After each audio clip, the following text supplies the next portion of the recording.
গল্পতরু চ্যানেলে আপনাদের সাথে আছি আমি রাজ। পড়ছিলাম বঙ্কিমচন্দ্র চট্টোপাধ্যায়ের উপন্যাস কৃষ্ণকান্তের উইল। পড়ছি এর চতুর্থ পর্ব। সে রাত্রি প্রভাত না হইতেই ভ্রমর স্বামীকে পত্র লিখিতে বসিল। লেখাপড়া গোবিন্দলাল শিখাইয়াছিলেন, কিন্তু ভ্রমর লেখাপড়ায় তত মজবুত হইয়া উঠে নাই।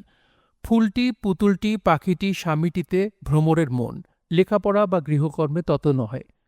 কাগজ লইয়া লিখিতে বসিলে একবার মুছিত, একবার কাটিত, একবার কাগজ বদলাইয়া আবার মুছিত, আবার কাটিত, শেষ ফেলিয়া রাখিত। ২-৩ দিনে একখানা পত্র শেষ হইত না, কিন্তু আজ সে সকল কিছু হইল না। তেরা বাঁকা ছাঁদে যাহা লেখনীর অগ্রে বাহির হইল, আজ তাহাই ভ্রমরের মঞ্জুর। মগুলা স্বরমত হইল, সগুলা মর্মত হইল, ধগুলা ফরমত, ফগুলা থরমত, থগুলা খরমত, ইকার স্থানে আকার, আকারের একেবারে লোপ, যুক্তাক্ষরের স্থানে পৃথক পৃথক অক্ষর, কোনো কোনো অক্ষরের লোপ। ভ্রমর কিছু মানিল না। ভ্রমর আজই ১ ঘণ্টার মধ্যে এক দীর্ঘ পত্র স্বামীকে লিখিয়া ফেলিল। কাটাকুটি যে ছিল না এমন নহে। আমরা পত্রখানির কিছু পরিচয় দিতেছি। ভ্রমর লিখিতেছে, সেবিকা শ্রী ভোমরা। তারপর ভোমরা কাটিয়া ভ্রমরা লিখিল। দাস্যা, আগে দাম্মা, তাহা কাটিয়া দাস্য, তাহা কাটিয়া দাস্যে, দাস্যা, দাস্যা ঘটিয়া উঠে নাই। প্রণাম, প্রলিখিতে প্রথমে দন্তস্ব রফালা, তারপর তালবস্য রফালা, শেষে পয়রফালা। নিবেদনঞ্চ, প্রথম নিবেদনচ, তারপর নিবেদনচ। বিশেষ, বিশেষ বিশেষ হইয়া উঠে নাই। এইরূপ পত্র লেখার প্রণালী। যাহা লিখিয়াছিল তাহার বর্ণগুলি শুদ্ধ করিয়া তাহা এইটুকু সংশোধন করিয়া নিম্নে লিখিতেছি। সেদিন রাত্রে বাগানে কেন তোমার দেরি হইয়াছিল তাহা আমাকে ভাঙিয়া বলিবে না, ২ বৎসর পরে বলিবে বলিয়াছিলে, কিন্তু আমি কপালের দোষে আগেই তাহা শুনিলাম। শুনিয়াছি কেন, দেখিয়াছি। তুমি রোহিণীকে যে বস্ত্রালঙ্কার দিয়াছ তাহা সে স্বয়ং আমাকে দেখাইয়া গিয়াছে। তুমি মনে জানো বোধ হয় যে তোমার প্রতি আমার ভক্তি অচলা, তোমার উপর আমার বিশ্বাস অনন্ত। আমিও তাহা জানিতাম, কিন্তু এখন বুঝিলাম যে তাহা নহে। যতদিন তুমি ভক্তির যোগ্য ততদিন আমারও ভক্তি, যতদিন তুমি বিশ্বাসী ততদিন আমারও বিশ্বাস। এখন তোমার উপর আমার ভক্তি নাই, বিশ্বাসও নাই, তোমার দর্শনে আমার আর সুখ নাই। তুমি যখন বাড়ি আসিবে আমাকে অনুগ্রহ করিয়া খবর লিখিও। আমি কাঁদিয়া কাটিয়া যেমন করিয়া পারি পিত্রালয়ে যাইব। গোবিন্দলাল যথাকালে সেই পত্র পাইলেন। তাহার মাথায় বজ্রাঘাত হইল। কেবল হস্তাক্ষরে এবং বর্ণাশুদ্ধির প্রণালী দেখিয়াই তিনি বিশ্বাস করিলেন যে এ ভ্রমরের লেখা। তথাপি মনে অনেকবার সন্দেহ করিলেন, ভ্রমর তাহাকে এমন পত্র লিখিতে পারে, তাহা তিনি কখনো বিশ্বাস করেন নাই। সেই ডাকে আরও কয়খানি পত্র আসিয়াছিল। গোবিন্দলাল প্রথমেই ভ্রমরের পত্র খুলিয়াছিলেন। পড়িয়া স্তম্ভিতের ন্যায় অনেকক্ষণ নিশ্চলে রহিলেন। তারপর সে পত্রগুলি অন্য মনে পড়িতে আরম্ভ করিলেন। তন্মধ্যে ব্রহ্মানন্দ ঘোষের একখানি পত্র পাইলেন। কবিতাপ্রিয় ব্রহ্মানন্দ লিখিয়াছেন, ভাই হে, রাজায় রাজায় যুদ্ধ হয়, উলুখড়ের প্রাণ যায়। তোমার উপর বৌমা সকল দৌরাত্ম্য করিতে পারেন, কিন্তু আমরা দুঃখী প্রাণী, আমাদিগের উপর এ দৌরাত্ম্য কেন? তিনি রাষ্ট্র করিয়াছেন যে তুমি রোহিণীকে ৭,০০০ টাকার অলঙ্কার দিয়াছ, আরও কত কদর্য কথা রটিয়াছে, তাহা তোমাকে লিখিতে লজ্জা করে। যাহা হোক, তোমার কাছে আমার নালিশ, তুমি ইহার বিহিত করিবে, নহিলে আমি এখানকার বাস উঠাইব। ইতি। গোবিন্দলাল আবার বিস্মিত হইলেন। ভ্রমর রটাইয়াছে? মর্ম কিছুই বুঝিতে না পারিয়া গোবিন্দলাল সেই দিন আজ্ঞা প্রচার করিলেন যে এখানকার জলবায়ু আমার সহ্য হইতেছে না, আমি কালই বাটি যাইব, নৌকা প্রস্তুত করো। পরদিন নৌকারোহণে বিষণ্ণ মনে গোবিন্দলাল গৃহে যাত্রা করিলেন। যাহাকে ভালোবাসো তাহাকে নয়নের আড় করিও না। যদি প্রেমবন্ধন দৃঢ় রাখিবে তবে সুতা ছোট করিও, বাঞ্ছিতকে চোখে চোখে রাখিও। অদর্শনে কত বিষময় ফল ফলে, যাহাকে বিদায় দিবার সময়ে কত কাঁদিয়াছ, মনে করিয়াছ বুঝি তাহাকে ছাড়িয়া দিন কাটিবে না। কয় বৎসর পরে তাহার সহিত আবার যখন দেখা হইয়াছে তখন কেবল জিজ্ঞাসা করিয়াছ, ভালো আছো তো? হয়তো সে কথাও হয় নাই, কথাই হয় নাই, আন্তরিক বিচ্ছেদ ঘটিয়াছে। হয়তো রাগে অভিমানে আর দেখাই হয় নাই। তত নাই হোক, একবার চক্ষের বাহির হইলেই যা ছিল তা আর হয় না, যা যায় তা আর আসে না। যা ভাঙে আর তা গড়ে না। মুক্ত বেণীর পর যুক্ত বেণী কোথায় দেখিয়াছ? ভ্রমর গোবিন্দলালকে বিদেশ যাইতে দিয়া ভালো করেন নাই। এ সময় দুইজনে একত্রে থাকিলে এ মনের মালিন্য বুঝি ঘটিত না। বাচনিক বিবাদে আসল কথা প্রকাশ পাইত। ভ্রমরের এত ভ্রম ঘটিত না, এত রাগ হইত না, রাগে এত সর্বনাশ হইত না। গোবিন্দলাল স্বদেশে যাত্রা করিলে নায়েব কৃষ্ণকান্তের নিকট এক এত্তেলা পাঠাইল যে মধ্যমবাবু অদ্য প্রাতে গৃহাভিমুখে যাত্রা করিয়াছেন। সে পত্র ডাকে আসিল। নৌকার অপেক্ষা ডাক আগে আসে। গোবিন্দলাল স্বদেশে পৌঁছিবার ৪-৫ দিন আগে কৃষ্ণকান্তের নিকট নায়েবের পত্র পৌঁছিল। ভ্রমর শুনিলেন স্বামী আসিতেছেন। ভ্রমর তখনই আবার পত্র লিখিতে বসিলেন। খান ৪-৫ কাগজ কালিতে পুরাইয়া ছিঁড়িয়া ফেলিয়া ঘণ্টা ২-৪ মধ্যে একখানা পত্র লিখিয়া খাড়া করিলেন। এ পত্রে মাতাকে লিখিলেন যে, আমার বড় পীড়া হইয়াছে। তোমরা যদি একবার আমাকে লইয়া যাও, তবে আরাম হইয়া আসিতে পারি। বিলম্ব করিও না, পীড়া বৃদ্ধি হইলে আর আরাম হইবে না। পারো যদি কালই লোক পাঠাইও, এখানে পীড়ার কথা বলিও না। এই পত্র লিখিয়া গোপনী ক্ষীরি চাকরানীর দ্বারা লোক ঠিক করিয়া ভ্রমর তাহা পিত্রালয়ে পাঠাইয়া দিল। যদি মা না হইয়া আর কেহ হইত, তবে ভ্রমরের পত্র পড়িয়াই বুঝিতে পারিত যে ইহার ভিতর কিছু জুয়াচুরি আছে। কিন্তু মা সন্তানের পীড়ার কথা শুনিয়া একেবারে কাতর হইয়া পড়িলেন। উদ্দেশ্যে ভ্রমরের শাশুড়িকে ১,০০,০০০ গালি দিয়া স্বামীকে কিছু গালি দিলেন এবং কাঁদিয়া কাটিয়া স্থির করিলেন যে আগামীকল্য বেহারা পালকি লইয়া চাকর চাকরানী ভ্রমরকে আনিতে যাইবে। ভ্রমরের পিতা কৃষ্ণকান্তকে পত্র লিখিলেন। কৌশল করিয়া ভ্রমরের পীড়ার কোনো কথা না লিখিয়া লিখিলেন যে ভ্রমরের মাতা অত্যন্ত পীড়িত হইয়াছেন, ভ্রমরকে একবার দেখিতে পাঠাইয়া দিবেন। দাসদাসীদিগকে সেই মতো শিক্ষা দিলেন। কৃষ্ণকান্ত বড় বিপদে পড়িলেন। এদিকে গোবিন্দলাল আসিতেছে। এ সময় ভ্রমরকে পিত্রালয়ে পাঠানো অকর্তব্য। ওদিকে ভ্রমরের মাতা পীড়িতা, না পাঠাইলেও নয়। ৭-৫ ভাবিয়া ৪ দিনের করারে ভ্রমরকে পাঠাইয়া দিলেন। ৪ দিনের দিন গোবিন্দলাল আসিয়া পৌঁছিলেন। শুনিলেন যে ভ্রমর পিত্রালয়ে গিয়াছে। আজই তাহাকে আনিতে পালকি যাইবে। গোবিন্দলাল সকলে বুঝিতে পারিলেন। মনে মনে বড় অভিমান হইল। মনে মনে ভাবিলেন, এত অবিশ্বাস! না বুঝিয়া না জিজ্ঞাসা করিয়া আমাকে ত্যাগ করিয়া গেল। আমি আর সে ভ্রমরের মুখ দেখিব না। যাহার ভ্রমর নাই, সে কি প্রাণ ধারণ করিতে পারে না? এই ভাবিয়া গোবিন্দলাল ভ্রমরকে আনিবার জন্য লোক পাঠাইতে মাতাকে নিষেধ করিলেন। কেন নিষেধ করিলেন তাহা কিছুই প্রকাশ করিলেন না। তাহার সম্মতি পাইয়া কৃষ্ণকান্ত বধূ আনিবার জন্য আর কোনো উদ্বেগ করিলেন না। এইরূপে ২-৪ দিন গেল। ভ্রমরকে কেহ আনিল না, ভ্রমরও আসিল না। গোবিন্দলাল মনে করিলেন ভ্রমরের বড় স্পর্ধা হইয়াছে, তাহাকে একটু কাঁদাইব। মনে করিলেন ভ্রমর বড় অবিচার করিয়াছে, একটু কাঁদাইব। একবার শূন্য গৃহ দেখিয়া আপনি একটু কাঁদিলেন। ভ্রমরের অবিশ্বাস মনে করিয়া একবার একটু কাঁদিলেন। ভ্রমরের সঙ্গে কলহ, এ কথা ভাবিয়া কান্না আসিল। আবার চোখের জল মুছিয়া রাগ করিলেন। রাগ করিয়া ভ্রমরকে ভুলিবার চেষ্টা করিলেন। ভুলিবার সাধ্য কি? সুখ যায়, স্মৃতি যায় না। ক্ষত ভালো হয়, দাগ ভালো হয় না। মানুষ যায়, নাম থাকে। শেষ দুর্বুদ্ধি গোবিন্দলাল মনে করিলেন ভ্রমরকে ভুলিবার উৎকৃষ্ট উপায় রোহিণীর চিন্তা।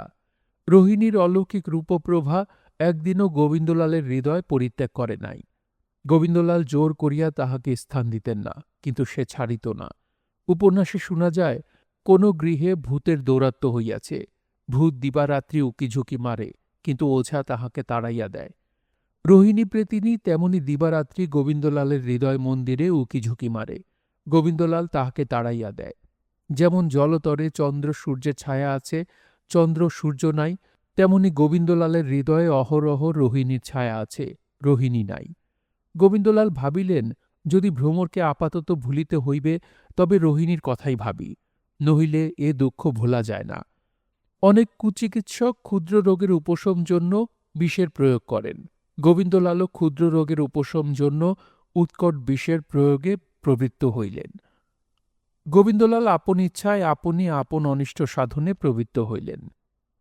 রোহিণীর কথা প্রথমে স্মৃতিমাত্র ছিল, পরে দুঃখে পরিণত হইল, দুঃখ হইতে বাসনায় পরিণত হইল। গোবিন্দলাল বাবুনী তটে পুষ্পবৃক্ষ পরিবেষ্টিত মণ্ডপ মধ্যে উপবেশন করিয়া সেই বাসনার জন্য অনুতাপ করিতেছিলেন।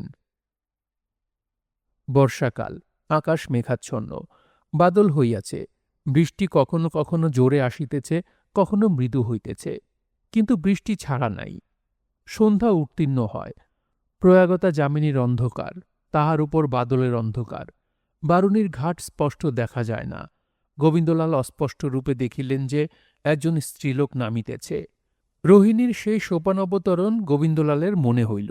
বাদলে ঘাট বড় পিছল হইয়াছে, পাছে পিছলে পা পিছলাইয়া স্ত্রীলোকটি জলে পড়িয়া গিয়া বিপদগ্রস্ত হয় ভাবিয়া গোবিন্দলাল কিছু ব্যস্ত হইলেন। পুষ্পমণ্ডপ হইতে ডাকিয়া বলিলেন, কে গা তুমি? আজ ঘাটে নামিও না, বড় পিছল, পড়িয়া যাইবে। স্ত্রীলোকটি তাহার কথা স্পষ্ট বুঝিতে পারিয়াছিল কিনা বলিতে পারি না। বৃষ্টি পড়িতেছিল, বোধহয় বৃষ্টির শব্দে সে ভালো করিয়া শুনিতে পায় নাই। সে কুক্ষিস্থ কলসি ঘাটে নামাইল, সোপান পুনরাহরণ করিল, ধীরে ধীরে গোবিন্দলালের পুষ্পোদ্যান অভিমুখে চলিল। উদ্যানদ্বার উদ্ঘাটিত করিয়া উদ্যান মধ্যে প্রবেশ করিল। গোবিন্দলালের কাছে মণ্ডপতলে গিয়া দাঁড়াইল। গোবিন্দলাল দেখিলেন সম্মুখে রোহিণী। গোবিন্দলাল বলিলেন, ভিজিতে ভিজিতে এখানে কেন রোহিণী? রোহিণী, আপনি কি আমাকে ডাকিলেন? গোবিন্দ, ডাকি নাই, ঘাটে বড় পিছল, নামিতে বারণ করিতেছিলাম, দাঁড়াইয়া ভিজিতেছ কেন?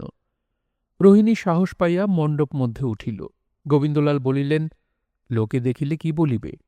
রোহিণী, যা বলিবার তা বলিতেছে, সে কথা আপনার কাছে একদিন বলিব বলিয়া অনেক যত্ন করিতেছি। গোবিন্দ, আমারও সে সম্বন্ধে কতকগুলি কথা জিজ্ঞাসা করিবার আছে। কে এ কথা রটাইল? তোমরা ভ্রমরের দোষ দাও কেন? রোহিণী, সকল বলিতেছি, কিন্তু এখানে দাঁড়াইয়া বলিব কি? গোবিন্দ, না, আমার সঙ্গে আইসো। এই বলিয়া গোবিন্দলাল রোহিণীকে ডাকিয়া বাগানের বৈঠকখানায় লইয়া গেলেন। সেখানে উভয়ে যে কথোপকথন হইল তাহার পরিচয় দিতে আমাদিগের প্রবৃত্তি হয় না। কেবল এই মাত্র বলিব যে সে রাত্রে রোহিণী গৃহে যাইবার পূর্বে বুঝিয়া গেলেন যে গোবিন্দলাল রোহিণীর রূপে মুগ্ধ। রূপে মুগ্ধ? কে কার নয়? আমি এই হরিত নীল চিত্রিত প্রজাপতিটির রূপে মুগ্ধ। তুমি কুসুমিত কামিনী শাখার রূপে মুগ্ধ। তাতে দোষ কি? রূপ তো মোহের জন্যই হইয়াছিল। গোবিন্দলাল প্রথম এইরূপ ভাবিলেন। পাপের প্রথম সোপানে পদার্পণ করিয়া পুণ্যত্বও এইরূপ ভাবে। কিন্তু যেমন বাহ্য জগতে মধ্যাকর্ষণে তেমনি অন্তর্জগতে পাপের আকর্ষণে প্রতি পদে পতনশীলের গতি বর্ধিত হয়। গোবিন্দলালের অধঃপতন বড় দ্রুত হইল, কেননা রূপতৃষ্ণা অনেকদিন হইতে তাহার হৃদয় শুষ্ক করিয়া তুলিয়াছে। আমরা কেবল কাঁদিতে পারি, অধঃপতন বর্ণনা করিতে পারি না। ক্রমে কৃষ্ণকান্তের কানে রোহিণী ও গোবিন্দলালের নাম একত্রিত হইয়া উঠিল। কৃষ্ণকান্ত দুঃখিত হইলেন। গোবিন্দলালের চরিত্রে কিছুমাত্র কলঙ্ক ঘটিলে তাহার বড় কষ্ট।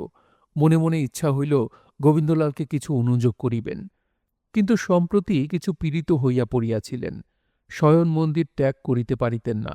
সেখানে গোবিন্দলাল তাহাকে প্রত্যহ দেখিতে আসিত, কিন্তু সর্বদা তিনি সেবকগণ পরিবেষ্টিত থাকিতেন। গোবিন্দলালকে সকলের সাক্ষাতে কিছু বলিতে পারিতেন না। কিন্তু পীড়া বড় বৃদ্ধি পাইল। হঠাৎ কৃষ্ণকান্তের মনে হইল যে বুঝি চিত্রগুপ্তের হিসাব নিকাশ হইয়া আসিল, এ জীবনের সাগর সঙ্গম বুঝি সম্মুখে। আর বিলম্ব করিলে কথা বুঝি বলা হইবে না। একদিন গোবিন্দলাল অনেক রাত্রে বাগান হইতে প্রত্যাগমন করিলেন। সেই দিন কৃষ্ণকান্ত মনের কথা বলিবেন মনে করিলেন। গোবিন্দলাল দেখিতে আসিলেন। কৃষ্ণকান্ত পার্শ্ববর্তীগণকে উঠিয়া যাইতে বলিলেন। পার্শ্ববর্তীগণ সকলে উঠিয়া গেল। তখন গোবিন্দলাল কিঞ্চিত অপ্রতিভ হইয়া জিজ্ঞাসা করিলেন, আপনি আজ কেমন আছেন? কৃষ্ণকান্ত ক্ষীণস্বরে বলিলেন, আজ বড় ভালো নই। তোমার এত রাত্রি হইল কেন? গোবিন্দলাল সে কথার কোনো উত্তর না দিয়া কৃষ্ণকান্তের প্রকোষ্ঠ হস্তমধ্যে লইয়া নাড়ি টিপিয়া দেখিলেন। অকস্মাৎ গোবিন্দলালের মুখ শুকাইয়া গেল। কৃষ্ণকান্তের জীবন প্রবাহ অতি ধীরে ধীরে ধীরে বহিতেছে। গোবিন্দলাল কেবল বলিলেন, আমি আসিতেছি। কৃষ্ণকান্তের শয়ন গৃহ হইতে নির্গত হইয়া গোবিন্দলাল একেবারে স্বয়ং বৈদ্যের গৃহে গিয়া উপস্থিত হইলেন। বৈদ্য বিস্মিত হইল। গোবিন্দলাল বলিলেন, মহাশয়, শীঘ্র ঔষধ লইয়া আসুন। জ্যেষ্ঠ তাঁতের অবস্থা বড় ভালো বোধ হইতেছে না। বৈদ্য শশব্যস্তে একরাশি বটিকা লইয়া তাহার সঙ্গে ছুটিলেন। কৃষ্ণকান্তের গৃহে গোবিন্দলাল বৈদ্যর সহিত উপস্থিত হইলেন। কৃষ্ণকান্ত কিছু ভীত হইলেন। কবিরাজ হাত দেখিলেন। কৃষ্ণকান্ত জিজ্ঞাসা করিলেন, কেমন, কিছু শঙ্কা হইতেছে কি? বৈদ্য বলিলেন, মনুষ্য শরীরে শঙ্কা কখন নাই? কৃষ্ণকান্ত বুঝিলেন, বলিলেন, কতক্ষণ মেয়াদ? বৈদ্য বলিলেন, ঔষধ খাওয়াইয়া পশ্চাৎ বলিতে পারিব। বৈদ্য ঔষধ মারিয়া সেবন জন্য কৃষ্ণকান্তের নিকট উপস্থিত করিলেন। কৃষ্ণকান্ত ঔষধের খল হাতে লইয়া একবার মাথায় স্পর্শ করাইলেন। তাহার পর ওষুধটুকু সমুদয় পিগদানিতে নিক্ষিপ্ত করিলেন। বৈদ্য বিষণ্ণ হইল। কৃষ্ণকান্ত দেখিয়া বলিলেন, বিষণ্ণ হইবেন না। ঔষধ খাইয়া বাঁচিবার বয়স আমার নহে। ঔষধের অপেক্ষা হরিনামে আমার উপকার। তোমরা হরিনাম করো, আমি শুনি। কৃষ্ণকান্ত ভিন্ন কেহই হরিনাম করিল না, কিন্তু সকলে স্তম্ভিত, ভীত, বিস্মিত হইল। কৃষ্ণকান্ত একাই ভয়শূন্য। কৃষ্ণকান্ত গোবিন্দলালকে বলিলেন, আমার শিওরে দেরাজের চাবি আছে, বাহির করো। গোবিন্দলাল বালিশের নিচ হইতে চাবি লইলেন। কৃষ্ণকান্ত বলিলেন, দেরাজ খুলিয়া উইল বাহির করো। গোবিন্দলাল দেরাজ খুলিয়া উইল বাহির করিলেন। কৃষ্ণকান্ত বলিলেন, আমার আমলা, মুহুরী ও 10 জন গ্রামস্থ ভদ্রলোক ডাকাও। তখনই নায়েব, মুহুরী, গোমস্তা, কারকুনে, চট্টোপাধ্যায়, মুখোপাধ্যায়, বন্দ্যোপাধ্যায়, ভট্টাচার্যে, ঘোষ, বসু, মিত্র, দত্তে ঘর পুড়িয়া গেল। কৃষ্ণকান্ত একজন মুহুরীকে আজ্ঞা করিলেন, আমার উইল পড়ো। মুহুরী পড়িয়া সমাপ্ত করিল। কৃষ্ণকান্ত বলিলেন, ও উইল ছিঁড়িয়া ফেলিতে হইবে, নূতন উইল লেখো। মুহুরী জিজ্ঞাসা করিল, কিরূপ লিখিব? কৃষ্ণকান্ত বলিলেন, যেমন আছে সব সেই রূপ, কেবল। কেবল কি? কেবল গোবিন্দলালের নাম কাটিয়া দাও। তাহার স্থানে আমার ভ্রাতুষ্পুত্রবধূ ভ্রমরের নাম লেখো। ভ্রমরের অবর্তমান অবস্থায় গোবিন্দলাল ওই অর্ধাংশ পাইবে লেখো। সকলে নিস্তব্ধ হইয়া রহিল। কেহ কোনো কথা কহিল না। মুহুরী গোবিন্দলালের মুখপানে চাহিল। গোবিন্দলাল ইঙ্গিত করিলেন, লেখো। মুহুরী লিখিতে আরম্ভ করিল। লেখা সমাপন হইলে কৃষ্ণকান্ত স্বাক্ষর করিলেন। সাক্ষীগণ স্বাক্ষর করিল। গোবিন্দলাল আপনি উপযাজক হইয়া উইলখানি লইয়া তাহাতে সাক্ষীস্বরূপ স্বাক্ষর করিলেন। উইলে গোবিন্দলালের এক কপর্দক নাই, ভ্রমরের অর্ধাংশ। সেই রাতে হরিনাম করিতে করিতে তুলসীতলায় কৃষ্ণকান্ত পরলোক গমন করিলেন। কৃষ্ণকান্তের মৃত্যু সংবাদে দেশের লোক ক্ষোভ করিতে লাগিল। কেহ বলিল, একটা ইন্দ্রপাত হইয়াছে। কেহ বলিল, একটা দিকপাল মরিয়াছে। কেহ বলিল, পর্বতের চূড়া ভাঙিয়াছে। কৃষ্ণকান্ত বিষয়ী লোক, কিন্তু খাঁটি লোক ছিলেন, এবং দরিদ্র ও ব্রাহ্মণ পণ্ডিতকে যথেষ্ট দান করিতেন। সুতরাং অনেকেই তাহার জন্য কাতর হইল। সর্বাপেক্ষা ভ্রমর। এখন কাজে কাজেই ভ্রমরকে আনিতে হইল। কৃষ্ণকান্তের মৃত্যুর পরদিনেই গোবিন্দলালের মাতা উদ্যোগী হইয়া পুত্রবধূকে আনিতে পাঠাইলেন। ভ্রমর আসিয়া কৃষ্ণকান্তের জন্য কাঁদিতে আরম্ভ করিল। গোবিন্দলালের সঙ্গে ভ্রমরের প্রথম সাক্ষাতে রোহিণীর কথা লইয়া কোনো মহাপ্রলয় ঘটিবার সম্ভাবনা ছিল কি না, তাহা আমরা ঠিক বলিতে পারি না, কিন্তু কৃষ্ণকান্তের শোকে সে সকল কথা এখন চাপা পড়িয়া গেল। ভ্রমরের সঙ্গে গোবিন্দলালের যখন প্রথম সাক্ষাৎ হইল, তখন ভ্রমর জ্যেষ্ঠ শ্বশুরের জন্য কাঁদিতেছে।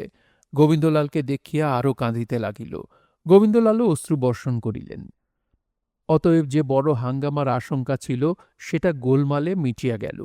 দুইজনেই তাহা বুঝিল। দুইজনেই মনে মনে স্থির করিল যে, যখন প্রথম দেখায় কোনো কথাই হইল না, তবে আর গোলযোগ করিয়া কাজ নাই। গোলযোগের এই সময় নহে। মানে মানে কৃষ্ণকান্তের শ্রাদ্ধ সম্পন্ন হইয়া যাক, তাহার পরে যাহার মনে যাহা থাকে তাহা হইবে। তাই ভাবিয়া গোবিন্দলাল একদা উপযুক্ত সময় বুঝিয়া ভ্রমরকে বলিয়া রাখিলেন, ভ্রমর, তোমার সঙ্গে আমার কয়েকটা কথা আছে। কথাগুলি বলিতে আমার বুক ফাটিয়া যাইবে। পিতৃশোকের অধিক যে শোক, আমি সেই শোকে এক্ষণে কাতর। এখন আমি সে সকল কথা তোমায় বলিতে পারি না। শ্রাদ্ধের পর যাহা বলিবার আছে তাহা বলিব। ইহার মধ্যে সে সকল কথার কোনো প্রসঙ্গে কাজ নাই। ভ্রমর অতি কষ্টে নয়নাশ্রু সংবরণ করিয়া বাল্য পরিচিত দেবতা কালী, দুর্গা, শিব, হরি স্মরণ করিয়া বলিল, আমারও কিছু বলিবার আছে। তোমার যখন অবকাশ হইবে জিজ্ঞাসা করিও। আর কোনো কথা হইল না। দিন যেমন কাটিত তেমনি কাটিতে লাগিল, দেখিতে তেমনি দিন কাটিতে লাগিল। দাসদাসী, গৃহিণী, পৌরস্ত্রী, আত্মীয় স্বজন কেহ জানিতে পারিল না যে আকাশে মেঘ উঠিয়াছে, কুসুমে কীট প্রবেশ করিয়াছে, এ চারু প্রেম প্রতিমায় ঘুণ লাগিয়াছে। কিন্তু ঘুণ লাগিয়াছে তো সত্য, যাহা ছিল তাহা আর নাই। যে হাসি ছিল সে হাসি আর নাই। ভ্রমর কি হাসে না? গোবিন্দলাল কি হাসে না? হাসে, কিন্তু সে হাসি আর নাই। নয়নে নয়নে মিলিতে মিলিতে যে হাসি আপনি উছলিয়া উঠে সে হাসি আর নাই। যে হাসি আধো হাসি আধো প্রীতি সে হাসি আর নাই। যে হাসি অর্ধেক বলে সংসার সুখময়, অর্ধেক বলে সুখের আকাঙ্ক্ষা পড়িল না, সে হাসি আর নাই। সে হাসি চাহনি হাসি। সে চাহনি নাই। যে চাহনি দেখিয়া গোবিন্দলাল ভাবিত এত গুণ, সে চাহনি আর নাই। যে চাহনিতে গোবিন্দলালের স্নেহপূর্ণ স্থির দৃষ্টিপ্রমত্ত চক্ষু দেখিয়া ভ্রমর ভাবিত বুঝি এ সমুদ্র আমার ইহজীবনে আমি সাঁতার দিয়া পার হইতে পারিব না। যে চাহনি দেখিয়া গোবিন্দলাল ভাবিয়া ভাবিয়া এ সংসার সকল ভুলিয়া যাইত, সে চাহনি আর নাই। সে সকল প্রিয় সম্বোধন আর নাই। সে ভ্রমর, ভোমরা, ভোমর, ভোম, ভুমরি, ভূমি, ভূম, ভোঁ, সেসব নিত্য নূতন স্নেহপূর্ণ, রঙ্গপূর্ণ, সুখপূর্ণ সম্বোধন আর নাই। সে কালো, কালা, কালাচাঁদ, কেলে সোনা, কালো মানিক, কালিন্দী, কালিয়ে, সে প্রিয় সম্বোধন আর নাই। সে ও, ওগো, ওহে, ওলো, সে প্রিয় সম্বোধন আর নাই। সে মিছামিছি ডাকাডাকি আর নাই। সে মিছামিছি বকাবকি আর নাই। সে কথা কহার প্রণালী আর নাই। আগে কথা কুলাইত না, এখন তাহা খুঁজিয়া আনিতে হয়।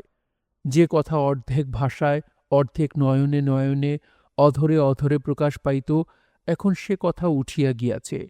যে কথা বলিবার প্রয়োজন নাই, কেবল উত্তরে কণ্ঠস্বর শুনিবার প্রয়োজন, এখন সে কথা উঠিয়া গিয়াছে। আগে যখন গোবিন্দলাল ভ্রমর একত্রিত থাকিত, তখন গোবিন্দলালকে ডাকিলে কেহ সহজে পাইত না, ভ্রমরকে ডাকিলে একেবারে পাইত না। এখন ডাকিতে হয় না, হয় বড় গরমি, নয় কে ডাকিতেছে বলিয়া একজন উঠিয়া যায়। সে সুন্দর পূর্ণিমা মেঘে ঢাকিয়াছে, কার্তিকীর রাকায় গ্রহণ লাগিয়াছে। কে খাঁটি সোনার দস্তায় খাদ মিশাইয়াছে, কে সুরবাঁধা যন্ত্রের তার কাটিয়াছে। আর সেই মধ্যাহ্ন রবিকর প্রফুল্ল হৃদয় মধ্যে অন্ধকার হইয়াছে। গোবিন্দলাল সে অন্ধকারে আলো করিবার জন্য ভাবিত রোহিণী, ভ্রমর সে ঘোর, মহাঘোর অন্ধকারে আলো করিবার জন্য ভাবিত যম। নিরাশ্রয়ের আশ্রয়, অগতির গতি, প্রেমশূন্যের প্রীতিস্থান তুমি যম। চিত্ত বিনোদন, দুঃখ বিনাশক, বিপদভঞ্জন, দীনরঞ্জন তুমি যম।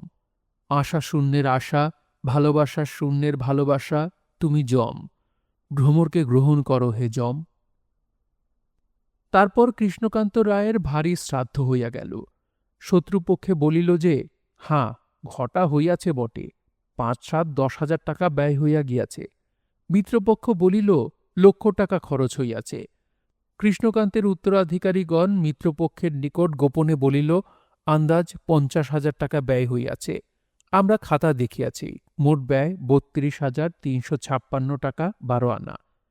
যাহা হোক, দিন কতক বড় হাঙ্গামা গেল। হরলাল শ্রাদ্ধাধিকারী আসিয়া শ্রাদ্ধ করিল। দিন কতক মাছির ভনভনানিতে, তৈজসের ঝনঝনানিতে, কাঙালের কোলাহলে, নৈয়ায়িকের বিচারে গ্রামে কান পাতা গেল না। সন্দেশ মিঠাইয়ের আমদানি, কাঙালির আমদানি, টিকি নামাবলির আমদানি, কুটুম্বের কুটুম্ব তস্যু কুটুম্ব, তস্যু কুটুম্বের আমদানি। ছেলেগুলা মিহিদানা সীতাভোগ লইয়া ভাঁটা খেলাইতে আরম্ভ করিল। মাগিগুলা নারিকেল তৈল মহার্ঘ দেখিয়া মাথায় লুচি ভাজা ঘি মাখিতে আরম্ভ করিল। গুলির দোকান বন্ধ হইল, সব গুলিখোর ফলাহারে। মদের দোকান বন্ধ হইল, সব মাতাল টিকি রাখিয়া নামাবলি কিনিয়া উপস্থিত পত্রে বিদায় লইতে গিয়াছে। চাল মহার্ঘ হইল, কেননা কেবল অন্ন ব্যয় নয়, এত ময়দা খরচ যে আর চালের গুঁড়িতে কুলানো যায় না। এত ঘৃতের খরচ যে রোগীরা আর কাস্টর অয়েল পায় না। গোয়ালার কাছে ঘোল কিনিতে গেলে তাহারা বলিতে আরম্ভ করিল, আমার ঘোলটুকু ব্রাহ্মণের আশীর্বাদে দই হইয়া গিয়াছে। কোন মতে শ্রাদ্ধের গোল থামিল। শেষ উইল পড়ার যন্ত্রণা আরম্ভ হইল। উইল পড়িয়া হরলাল দেখিলেন উইলে বিস্তর সাক্ষী, কোনো গোল করিবার সম্ভাবনা নাই। হরলাল শ্রাদ্ধান্তে স্বস্থানে গমন করিলেন। উইল পড়িয়া আসিয়া গোবিন্দলাল ভ্রমরকে বলিলেন, উইলের কথা শুনিয়াছ? ভ্রমর, কি? গোবিন্দ, তোমার অর্ধাংশ। ভ্রমর, আমার না তোমার? গোবিন্দ, এখন আমার তোমার একটু প্রভেদ হইয়াছে, আমার নয় তোমার। ভ্রমর, তাহা হইলেই তোমার। গোবিন্দ, তোমার বিষয় আমি ভোগ করিব না। ভ্রমরের বড়ই কান্না আসিল, কিন্তু ভ্রমর অহংকারের বশীভূত হইয়া রোদন সংবরণ করিয়া বলিল, তবে কি করিবে? গোবিন্দ, যাহাতে 2 পয়সা উপার্জন করিয়া দিনপাত করিতে পারি তাহাই করিব। ভ্রমর, সে কি? গোবিন্দ, দেশে দেশে ভ্রমণ করিয়া চাকরির চেষ্টা করিব। ভ্রমর, বিষয় আমার জ্যেষ্ঠ শ্বশুরের নহে, আমার শ্বশুরের। তুমি তাহার উত্তরাধিকারী, আমি নহি। জ্যাঠার উইল করিবার কোনো শক্তি ছিল না, উইল অসিদ্ধ। আমার পিতা শ্রাদ্ধের সময় নিমন্ত্রণে আসিয়া এই কথা বুঝাইয়া দিয়া গিয়াছেন। বিষয় তোমার, আমার নহে। গোবিন্দ, আমার জ্যেষ্ঠতাত মিথ্যাবাদী ছিলেন না, বিষয় তোমার, আমার নহে। তিনি যখন তোমাকে লিখিয়া দিয়া গিয়াছেন তখন বিষয় তোমার, আমার নহে। ভ্রমর, যদি সেই সন্দেহই থাকে, আমি না হয় তোমাকে লিখিয়া দিতেছি। গোবিন্দ, তোমার দান গ্রহণ করিয়া জীবন ধারণ করিতে হইবে। ভ্রমর, তাহাতেই বা ক্ষতি কি? আমি তোমার দাসানুদাসী বই তো নয়। গোবিন্দ, আজিকালি ও কথা সাজে না ভ্রমর। ভ্রমর, কি করিয়াছি? আমি তোমার ভিন্ন এই জগৎ সংসারে আর কিছু জানি না। 8 বৎসরের সময়ে আমার বিবাহ হইয়াছে, আমি 17 বৎসরে পড়িয়াছি। আমি এ 9 বৎসর আর কিছু জানি না, কেবল তোমাকে জানি। আমি তোমার প্রতিপালিত, তোমার খেলিবার পুত্তুল। আমার কি অপরাধ হইল? গোবিন্দ, মনে করিয়া দেখো। ভ্রমর, অসময়ে পিত্রালয়ে গিয়াছিলাম, ঘাট হইয়াছে, আমার শত সহস্র অপরাধ হইয়াছে, আমায় ক্ষমা করো। আমি আর কিছু জানি না, কেবল তোমায় জানি, তাই রাগ করিয়াছিলাম। গোবিন্দলাল তখন কথা কহিল না। তাহার অগ্রে আলোলায়িত কুন্তলা, অশ্রুবিলপ্তা, বিবশা, কাতরা, মুগ্ধা, পদপ্রান্তে বিলণ্ঠিতা সেই সপ্তবর্ষীয়ান বনিতা। গোবিন্দলাল কথা কহিল না। গোবিন্দলাল তখন ভাবিতেছিল, এ কালো, রোহিণী কত সুন্দর, এর গুণ আছে, তার রূপ আছে। এত কালো গুণের সেবা করিয়াছি, এখন কিছুদিন রূপের সেবা করিব। আমার এই আসর, এ আশাশূন্য, প্রয়োজনশূন্য জীবন ইচ্ছামতো কাটাইব। মাটির ভাণ্ড যেদিন ইচ্ছা সেই দিন ভাঙিয়া ফেলিব। ভ্রমর পায়ে ধরিয়া কাঁদিতেছে। ক্ষমা করো, আমি বালিকা। যিনি অনন্ত সুখ দুঃখের বিধাতা, অন্তর্যামী, কাতরের বন্ধু, অবশ্যই তিনি এ কথাগুলি শুনিলেন, কিন্তু গোবিন্দলাল তাহা শুনিল না, নীরব হইয়া রহিল। গোবিন্দলাল রোহিণীকে ভাবিতেছিল। তীব্র জ্যোতির বই, অনন্ত প্রভাবশালিনী, প্রভাত শত্রুতারারূপিণী, রূপতরঙ্গিনী, চঞ্চলা রোহিণীকে ভাবিতেছিল। ভ্রমর উত্তর না পাইয়া বলিল, কি বল? গোবিন্দলাল বলিল, আমি তোমায় পরিত্যাগ করিব। ভ্রমর পদত্যাগ করিল, উঠিল, বাহিরে যাইতেছিল। চৌকাঠ বাঁধিয়া পড়িয়া মূর্ছিত হইল। কি অপরাধ আমি করিয়াছি যে আমাকে ত্যাগ করিবে? এ কথা ভ্রমর গোবিন্দলালকে মুখে বলিতে পারিল না, কিন্তু এই ঘটনার পর পলে পলে মনে মনে জিজ্ঞাসা করিতে লাগিল, আমার কি অপরাধ? গোবিন্দলালও মনে মনে অনুসন্ধান করিতে লাগিল যে ভ্রমরের কি অপরাধ। ভ্রমরের যে বিশেষ গুরুতর অপরাধ হইয়াছে তাহা গোবিন্দলালের মনে এক প্রকার স্থির হইয়াছে, কিন্তু অপরাধটা কি তাহা তত ভাবিয়া দেখেন নাই। ভাবিয়া দেখিতে গেলে মনে হইত ভ্রমর যে তাহার প্রতি অবিশ্বাস করিয়াছিল, অবিশ্বাস করিয়া তাহাকে এত কঠিন পত্র লিখিয়াছিল, একবার তাহাকে মুখে সত্য মিথ্যা জিজ্ঞাসা করিল না, এই তাহার অপরাধ। যার জন্য এত করি, সে এত সহজে আমাকে অবিশ্বাস করিয়াছে, এই তাহার অপরাধ। আমরা কুমতি সুমতির কথা পূর্বে বলিয়াছি। গোবিন্দলালের হৃদয়ে পাশাপাশি উপবেশন করিয়া কুমতি সুমতি যে কথোপকথন করিতেছিল তাহা সকলকেই শুনাইব। কুমতি বলিল, ভ্রমরের প্রথম এইটি অপরাধ, এই অবিশ্বাস। সুমতি উত্তর করিল, যে অবিশ্বাসের যোগ্য তাহাকে অবিশ্বাস না করিবে কেন? তুমি রোহিণীর সঙ্গে এই আনন্দ উপভোগ করিতেছ, ভ্রমর সেটা সন্দেহ করিয়াছিল বলিয়াই তার এত দোষ। কুমতি, এখন যেন আমি অবিশ্বাসী হইয়াছি, কিন্তু যখন ভ্রমর অবিশ্বাস করিয়াছিল তখন আমি নির্দোষী। সুমতি, দুদিন আগে পাছেতে বড় আসে যায় না। দোষ তো করিয়াছ, যে দোষ করিতে সক্ষম তাহাকে দোষী মনে করা কি এত গুরুতর অপরাধ? কুমুদি, ভ্রমর আমাকে দোষী মনে করিয়াছে বলিয়াই আমি দোষী হইয়াছি। সাধুকে চোর বলিতে বলিতে চোর হয়। সুমতি, দোষটা যে চোর বলে তার, যে চুরি করে তার কিছু নয়। কুমতি, তোর সঙ্গে ঝগড়ায় আমি পারব না। দেখ না, ভ্রমর আমার কেমন অপমানটা করিল। আমি বিদেশ থেকে আসছি শুনে বাপের বাড়ি চলিয়া গেল। সুমতি, যদি সে যাহা ভাবিয়াছিল তাহাতে তাহার দৃঢ় বিশ্বাস হইয়া থাকে, তবে সে সঙ্গত কাজই করিয়াছে। স্বামী পরদা নিরোধ হইলে নারী দেহ ধারণ করিয়া কে রাগ না করিবে? কুমতি, সেই বিশ্বাসই তাহার ভ্রম, আর দোষ কি? সুমতি, এ কথা কি তাহাকে একবার জিজ্ঞাসা করিয়াছ? কুমতি, না। সুমতি, তুমি না জিজ্ঞাসা করিয়া রাগ করিতেছ, আর ভ্রমণ নিতান্ত বালিকা। না জিজ্ঞাসা করিয়া রাগ করিয়াছিলে বলিয়া এত হাঙ্গামা। সেসব কাজের কথা নহে। আসল রাগের কারণ কি বলিব? কুমতি, কি বল না। সুমতি, আসল কথা রোহিণী। রোহিণীতে প্রাণ পড়িয়াছে, তাই আর কালো ভোমরা ভালো লাগে না। কুমতি, এত কালো ভোমরা ভালো লাগিল কিসে? সুমতি, এত কালো রোহিণী জোটে নাই। একদিনে কোনো কিছু ঘটে না, সময়ে সকল উপস্থিত হয়।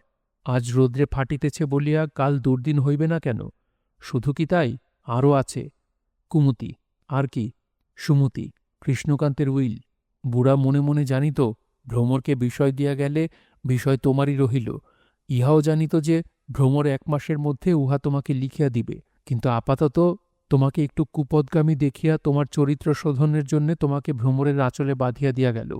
তুমি অতটা না বুঝিয়া ভ্রমরের উপর রাগিয়া উঠিয়াছ। কুমতি, তা সত্যই। আমি কি স্ত্রীর মাসোহারা খাইব নাকি? সুমতি, তোমার বিষয়, তুমি কেন ভ্রমরের কাছে লিখিয়া লও না? কুমতি, স্ত্রীর দানে দিনপাত করিব? সুমতি, আরে বাপরে, কি পুরুষ সিংহ! তবে ভ্রমরের সঙ্গে মোকদ্দমা করিয়া ডিক্রি করিয়া লও না, তোমার পৈতৃক বিষয় বটে। কুমতি, স্ত্রীর সঙ্গে মোকদ্দমা করিব?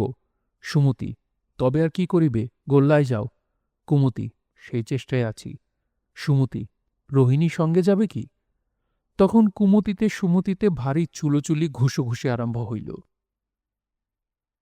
আমার এমন বিশ্বাস আছে যে গোবিন্দলালের মাতা যদি পাকা গৃহিণী হইতেন, তবে ফুৎকার মাত্রে এ কালো মেঘ উড়িয়া যাইত। তিনি বুঝিতে পারিয়াছিলেন যে বধূর সঙ্গে তাহার পুত্রের আন্তরিক বিচ্ছেদ হইয়াছে। স্ত্রীলোক ইহা সহজেই বুঝিতে পারে। যদি তিনি এই সময় সদুপদেশে, স্নেহবাক্যে এবং স্ত্রী বুদ্ধিসুলভ অন্যান্য সুদোপায়ে তাহার প্রতিকার করিতে যত্ন করিতেন, তাহা হইলে বুঝি সুফল ফলাইতে পারিতেন।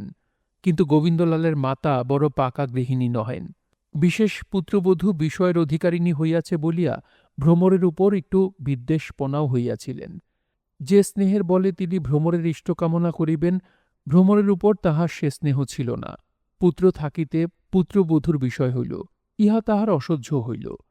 তিনি একবারও অনুভব করিতে পারিলেন না যে ভ্রমর গোবিন্দলাল অভিন্ন সম্পত্তি জানিয়া, গোবিন্দলালের চরিত্র দোষ সম্ভাবনা দেখিয়া কৃষ্ণকান্ত রায় গোবিন্দলালের শাসন জন্য ভ্রমরকে বিষয় দিয়া গিয়াছিলেন।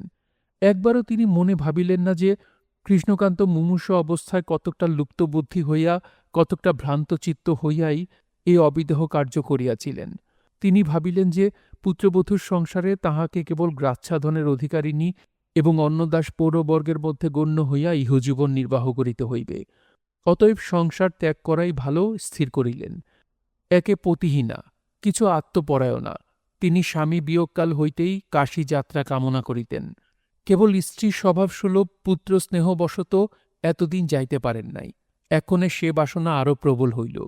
তিনি গোবিন্দলালকে বলিলেন, কর্তারা একে একে স্বর্গারোহণ করিলেন, এখন আমার সময় নিকট হইয়া আসিল।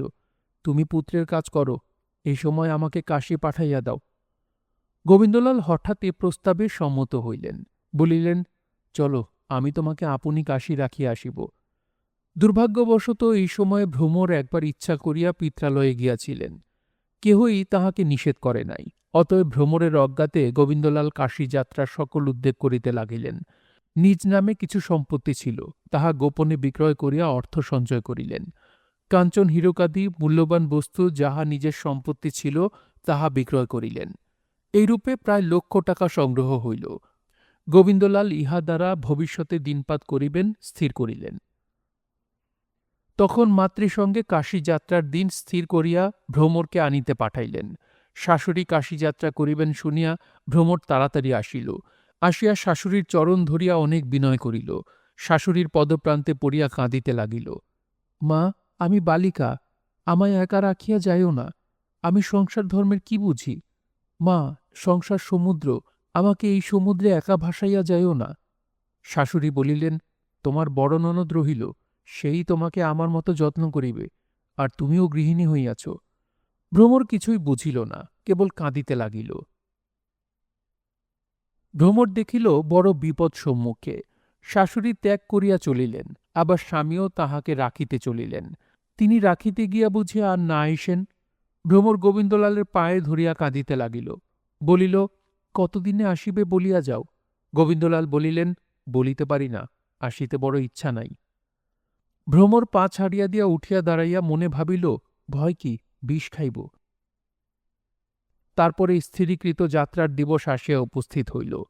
হরিদ্রা গ্রাম হইতে কিছু দূর শিবিকারোহণে গিয়া ট্রেন পাইতে হইবে। শুভযাত্রিক লগ্ন উপস্থিত, সকল প্রস্তুত। ভারে ভারে সিন্দুক, তরঙ্গ, বাক্স, বেগ, গাঁটারি বাহকেরা বহিতে আরম্ভ করিল। দাসদাসী সুবিমল ধৌত বস্ত্র পরিয়া, কেশরঞ্জিত করিয়া দরওয়াজের সম্মুখে দাঁড়াইয়া পান চিবাইতে লাগিল। তাহারা সঙ্গে যাইবে। দারবানেরা ছিটের জামার বন্ধ কাটিয়া লাঠি হাতে করিয়া বাহকদিগের সঙ্গে বকবকি আরম্ভ করিল। পাড়ার মেয়ে ছেলে দেখিবার জন্য ঝুঁকিল। গোবিন্দলালের মাতা গৃহদেবতাকে প্রণাম করিয়া পৌরজন সকলকে যথাযোগ্য সম্ভাষণ করিয়া কাঁদিতে কাঁদিতে শিবিকারোহণ করিলেন। পৌরজন সকলেই কাঁদিতে লাগিল। তিনি শিবিকারোহণ করিয়া অগ্রসর হইলেন। এদিকে গোবিন্দলাল অন্যান্য পৌরস্ত্রীগণকে যথোচিত সম্বোধন করিয়া শয়নগৃহে রোরুদ্যনামা ভ্রমরের কাছে বিদায় হইতে গেলেন। ভ্রমরকে রোদন বিবসা দেখিয়া তিনি যাহা বলিতে আসিয়াছিলেন তাহা বলিতে না পারিয়া কেবল বলিলেন, ভ্রমর, আমি মাকে রাখিতে চলিলাম। ভ্রমর চক্ষের জল মুছিয়া বলিল, মা সেখানে বাস করিবেন, তুমি আসিবে নাকি? কথা যখন ভ্রমর জিজ্ঞাসা করিল তখন তাহার চক্ষের জল শুকাইয়া গিয়াছিল। তাহার স্বরের ধৈর্য, গাম্ভীর্য, তাহার অধরে স্থির প্রতিজ্ঞা দেখিয়া গোবিন্দলাল কিছু বিস্মিত হইলেন। হঠাৎ উত্তর করিতে পারিলেন না। ভ্রমর স্বামীকে নীরব দেখিয়া পুনরূপী বলিল, দেখো, তুমিই আমাকে শিখাইয়াছ, সত্যই একমাত্র ধর্ম, সত্যই একমাত্র সুখ। আজই আমাকে তুমি সত্য বলিও। আমি তোমার আশ্রিত বালিকা, আমায় আজই প্রবঞ্চনা করিও না। কবে আসিবে? গোবিন্দলাল বলিলেন, তবে সত্যই শোনো, ফিরিয়া আসিবার ইচ্ছা নাই। ভ্রমর, কেন ইচ্ছা নাই, তাহা বলিয়া যাইবে নাকি? গোবিন্দ, এখানে থাকিলে তোমার অন্নদাস হইয়া থাকিতে হইবে। ভ্রমর, তাহাতেই বা ক্ষতি কি? আমি তো তোমার দাসানুদাসী। গোবিন্দ, আমার দাসানুদাসী ভ্রমর আমার প্রবাস হইতে আসার প্রতীক্ষায় জনেলায় বসিয়া থাকিবে, তেমন সময় সে পিত্রালয় গিয়া বসিয়া থাকে না। ভ্রমর, তাহার জন্য কত পায়ে ধরিয়াছি, এক অপরাধ কি মার্জনা হয় না? গোবিন্দ, এখন সেরূপ শত অপরাধ হইবে, তুমি এখন বিষয়ের অধিকারিণী।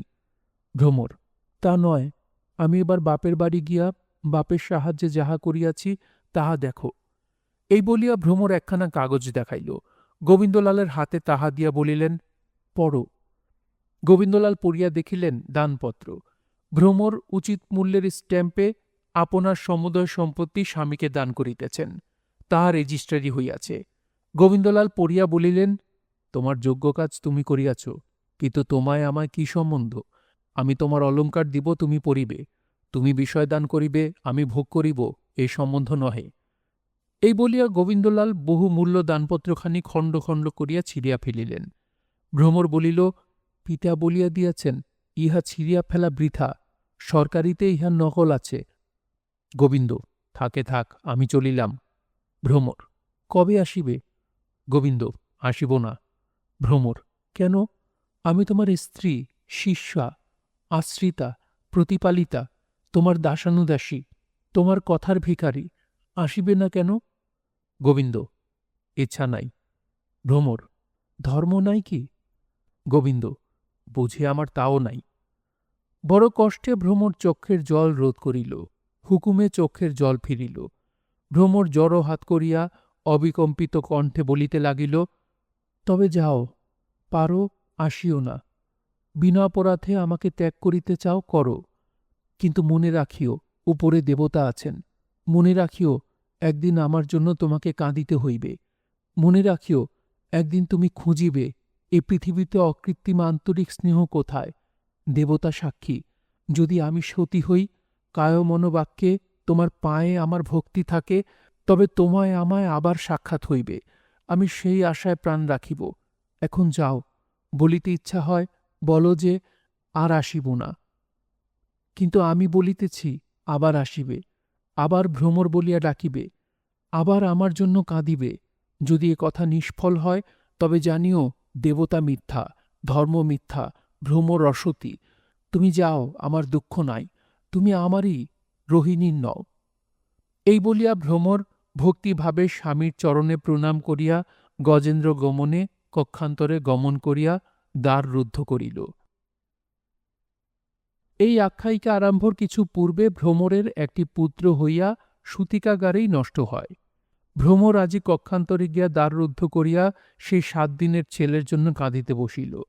মেঝের উপর পড়িয়া ধুলায় লুটাইয়া অশমিত নিঃশ্বাসে পুত্রের জন্য কাঁদিতে লাগিল। আমার ননির পুত্তলি, আমার কাঙালের সোনা, আজ তুমি কোথায়? আজই তুই থাকিলে আমায় কার সাধ্য ত্যাগ করে? আমার মায়া কাটাইলেন, তোর মায়া কে কাটাইত? আমি কুরূপা, কুৎসিতা, তোকে কে কুৎসিত বলিত? তোর চেয়ে কে সুন্দর? একবার দেখা দে বাপ, এই বিপদের সময় একবার কি দেখা দিতে পারিস না? মরিলে কি আর দেখা দেয় না? ভ্রমর তখন যুক্ত করে মনে মনে ঊর্ধ্ব মুখে, অথচ অস্ফুট বাক্যে দেবতাদিগকে জিজ্ঞাসা করিতে লাগিলেন, কেহ আমাকে বলিয়া দাও, আমার কি দোষে এই ১৭ বৎসর মাত্র বয়সে এমন অসম্ভব দুর্দশা ঘটিল? আমার পুত্র মরিয়াছে, আমায় স্বামী ত্যাগ করিল, আমার ১৭ বৎসর মাত্র বয়স। আমি এই বয়সে স্বামীর ভালোবাসা বিনা আর কিছু ভালোবাসি নাই। আমার ইহলোকে আর কিছু কামনা নাই, আর কিছু কামনা করিতে শিখি নাই। আমি আজ এই ১৭ বৎসর বয়সে তাহাতে নিরাশ হইলাম কেন? ভ্রমর কাঁদিয়া কাটিয়া সিদ্ধান্ত করিল, দেবতারা নিতান্ত নিষ্ঠুর। যখন দেবতা নিষ্ঠুর, তখন মনুষ্যার কি করিবে? কেবল কাঁদিবে। ভ্রমর কেবল কাঁদিতে লাগিল। এদিকে গোবিন্দলাল ভ্রমরের নিকট হইতে বিদায় হইয়া ধীরে ধীরে বহির্বাটিতে আসিলেন। আমরা সত্য কথা বলিব, গোবিন্দলাল চক্ষের জল মুছিতে মুছিতে আসিলেন। বালিকার অতি সরল যে প্রীতি, অকৃত্রিম, উদ্বেলিত, কথায় কথায় ব্যক্ত, যাহার প্রবাহ দিনরাত্রি ছুটিতেছে, ভ্রমরের কাছে সেই অমূল্য প্রীতি পাইয়া গোবিন্দলাল সুখী হইয়াছিলেন।